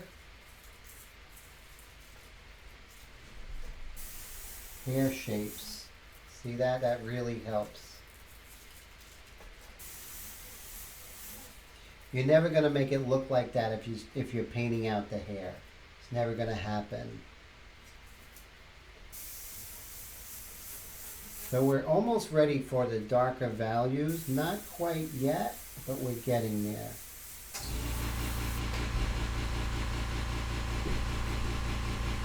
But as you can see, we're starting to get that look, right? We're starting to get it. Starting to come together.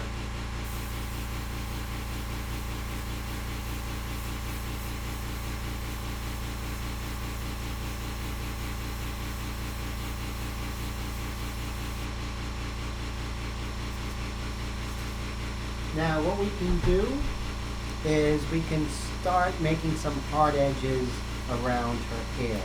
This, as we develop, that's when the introduction to freehand shields starts happening more and more, because we are no longer sketching, now we're painting. So in the beginning, first you draw it out, then you work on the drawing, then you sketch with the airbrush. After you're done sketching with the airbrush, then you come in and then you start your painting.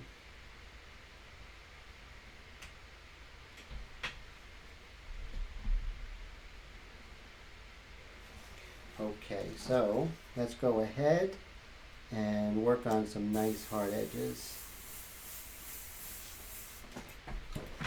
Make sure you clean this off. When you spray, you're going to have some ink, so make sure you wipe that off on a pair of pants you don't like too much, or a pair of pants you like but wouldn't wear outside.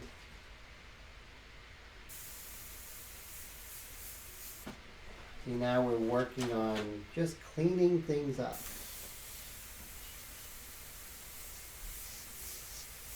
And I'm going to come darker with the darker values, but as you can see, when we clean things up, it sort of comes together too. And then all of a sudden, look, it's Tara. Alana Masterson, she's coming together.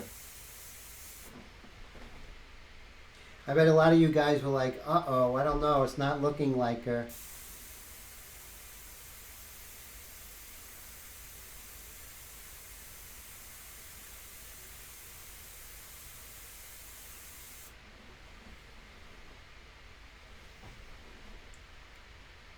Let's see.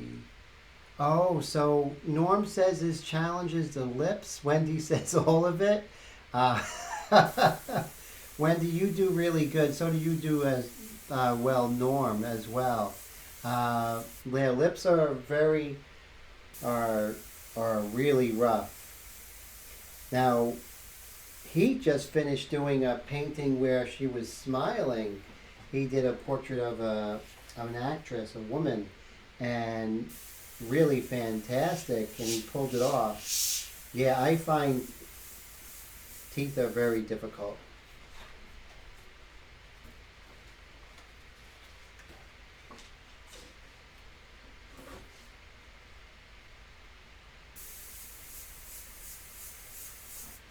Working on those hard edges, cleaning things up.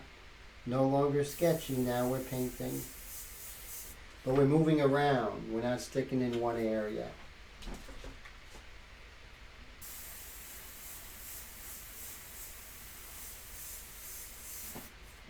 So I'm hoping that while I'm doing these, that some of these famous people will actually comment or maybe even stop by my live stream and say hello. Wouldn't that be great? But you see how just by, now we're going to go ahead and dust this. So we just dust those hairs that we just erased out. And then we're going to go darker, and then it's going to, then we're going to go lighter, darker, light accents, dark accents, and the hair is just going to come together. We're working the hair as a whole, not as a bunch of hairs. So we are got like 15 minutes left in this live stream. So I hope you guys learned some things. Is there any questions you guys have for the last 15 minutes? He says that was his first shot at teeth, and they came out okay. No, they came out incredible. There was no luck involved. That was your talent and your observation. You did a really great job, Heath. So really amazing. Norm did some great things too. And also, Jake is doing something really fantastic. He's doing that clown Pennywise, right? That's looking really good. It's not in ink; it's in acrylic-based airbrush, and using candies, which is really wild.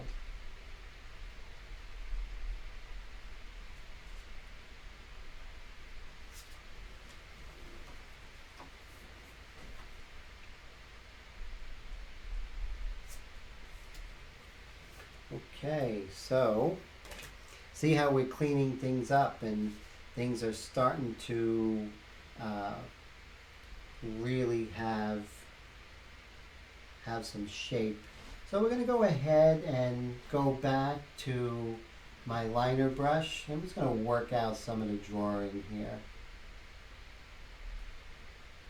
Just on this edge. We have some nice hard edges here. I don't want to lose it.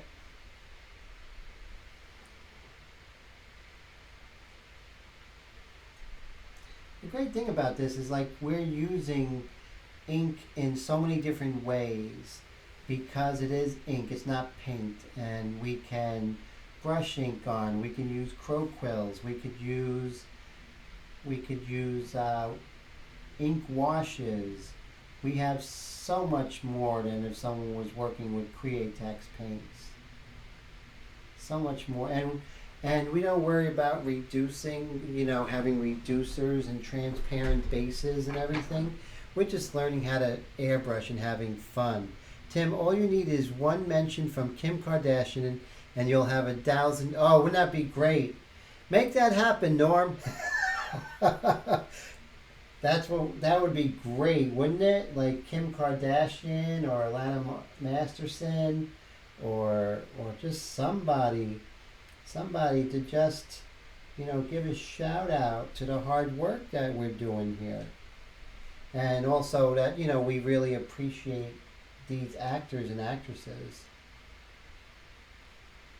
for inspiring us to paint.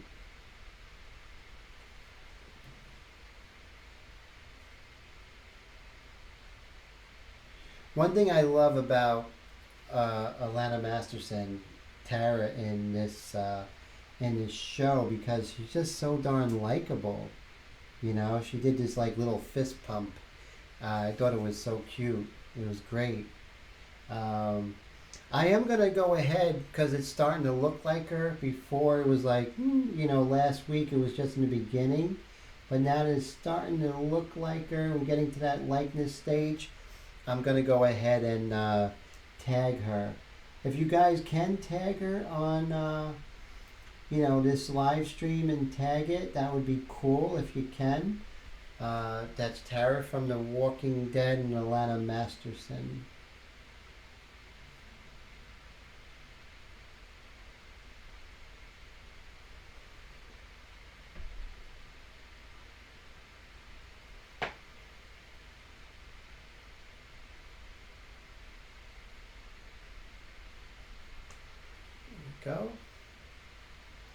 same thing here.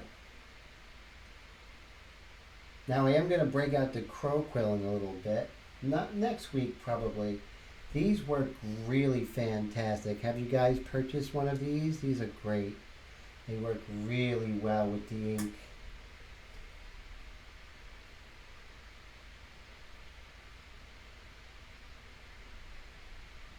But they're very hard edged, so you definitely have to use them with moderation.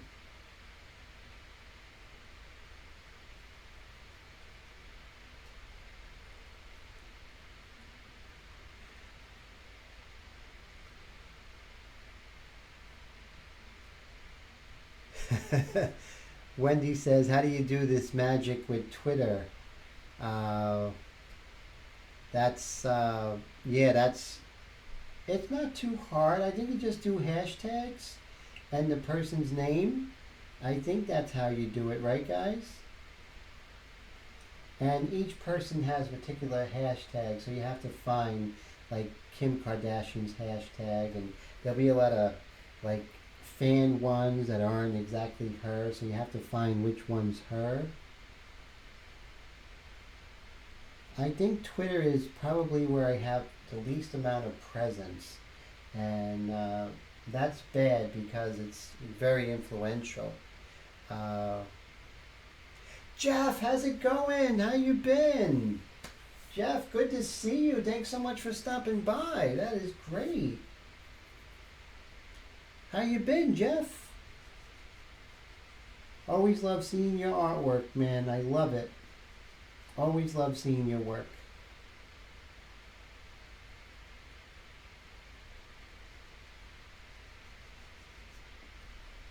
Okay, so what we're going to do is we're just going to do some light areas here in the neck. Now we're going to be covering up this with hairs, but we still want to have, now her neck is in shadow, but there's detail. But remember, in shadow, the details are whispers. Remember that. They're not loud. They're loud in the lights, and they're whispers in the shadows.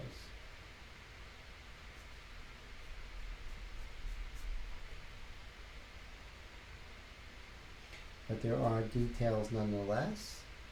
And the great thing is that you can get those details with an eraser. It's almost like working in pencil.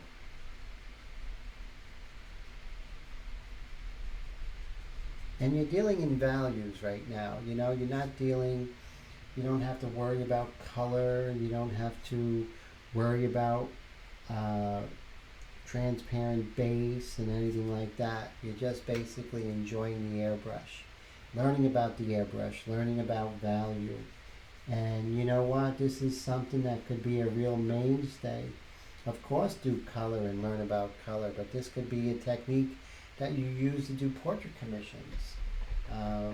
You know, so, or underpaintings for pastels.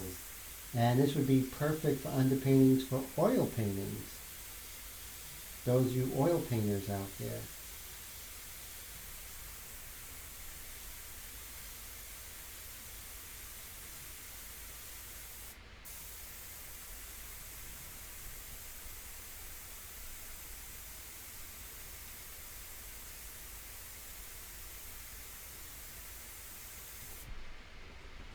So there are some subtle turning here of the eyes. So you want to make sure that you indicate these real subtle turns here. And there's a real subtle turn there. It's not really that obvious, but it is there. And the airbrush is perfect for getting those subtle value shifts. Right here is a subtle value shift at the corner of her eye.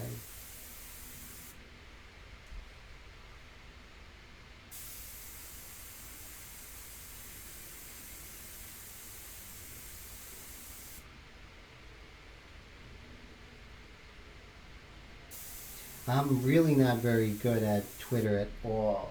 That is like like I said before, that's my least successful or exposure I get in that. I don't think I give it enough attention.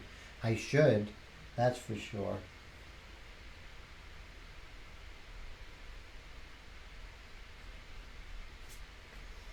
It's just great how the airbrush, you can adjust it as if you're working with a pencil. Just, make these subtle adjustments here and there as you're going.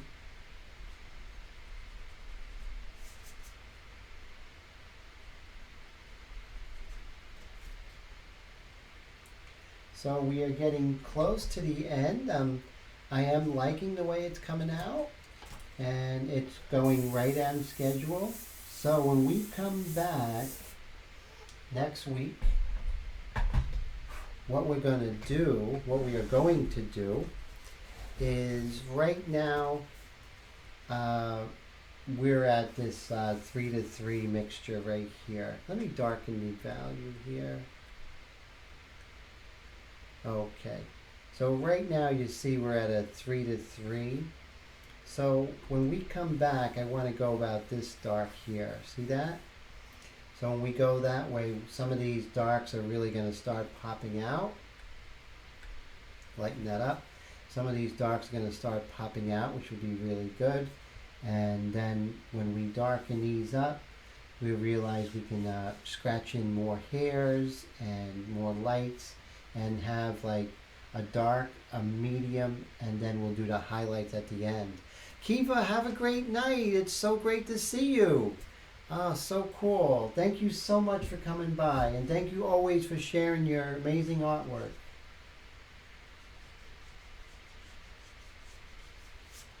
So as you can see, we're going to go right about here, which would be 3 full eyedroppers of water to, I would say, 5. We'll go right in the middle, so that would be 3 full eyedroppers, 3-inch eyedroppers of water to 5 drops of ink.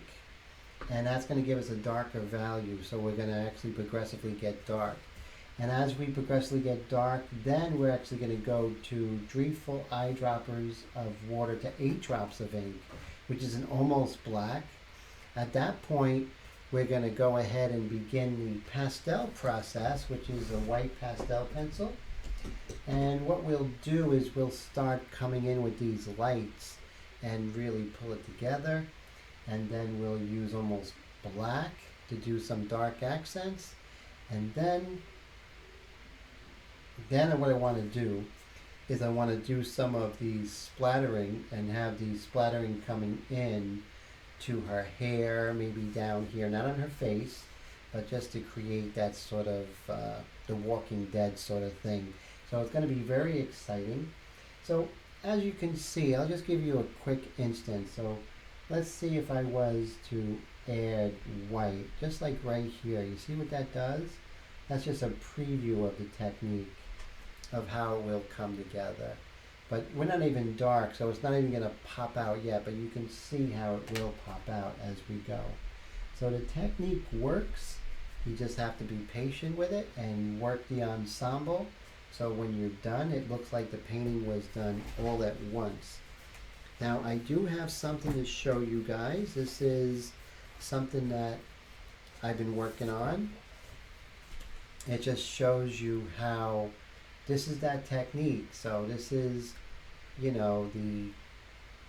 using the method of going darker slowly. And as you get to the end, then you come in with the darkest darks and then the lightest lights and then finally the highlights, the dark accents, and it all comes together. So thank you, Wendy. I appreciate that so much. So you see, you can get, you can just, if you stick with the program, if you stick with the technique, it comes together at the end. It always comes together at the end. So, I don't want you to, do one area and then just work that to its completion, because you're not going to get this unity of form. Right now, as you're working like the old masters, as I'm working like the old masters, you feel the light. The light is sort of washing over her, and that's what you want. The same thing with our painting of Alana or Tara from The Walking Dead. is we want to feel that the light is washing over her. And it will happen that way, but it will happen because what we're doing is we're working on her as a whole. See, the first two episodes, the first two parts of this tutorial demonstration was to create this overall painting. Now I can go ahead and start working relationships. I can start getting darker here, start getting lighter here, working on skin texture over here. You know, relationships of the highlight on the nose. How does that relate to the highlight on the eye and on the face? You know, how do the smooth textures, the reflection of her eye, how does that vary from the rougher texture which is on her skin? So all these different things you'll be able to do because you work the painting together. Not if I went ahead and finished her eye and then went ahead and finished this nose, I'll never know the relationship. And yeah, I will be able to work back and forth, but it won't be the way that if I brought it together. If you look at Johannes Vermeer's paintings, you'll see that. If you look at a lot of other things, you'll see it. Heath, have a great week. It's great talking to you. Congratulations on your latest painting. So, okay, so it's 11:30. Another successful live stream. Thank you guys for hanging out with me. I really appreciate it. And I hope you guys have the great weekend. Keep painting. Stay inspired. Try and always, a little bit every day, do something with the airbrush, even if it's just doing dagger strokes and lines. But do something every day to keep your hand going. It's very important. And that's what I do every morning. That's when I find that's where I find my breakthroughs, when I'm just, just practicing. So have a great week, guys. There's going to be a new blog post coming out talking about, how to approach art shows and its importance. So I hope you have a great week and take care, everybody.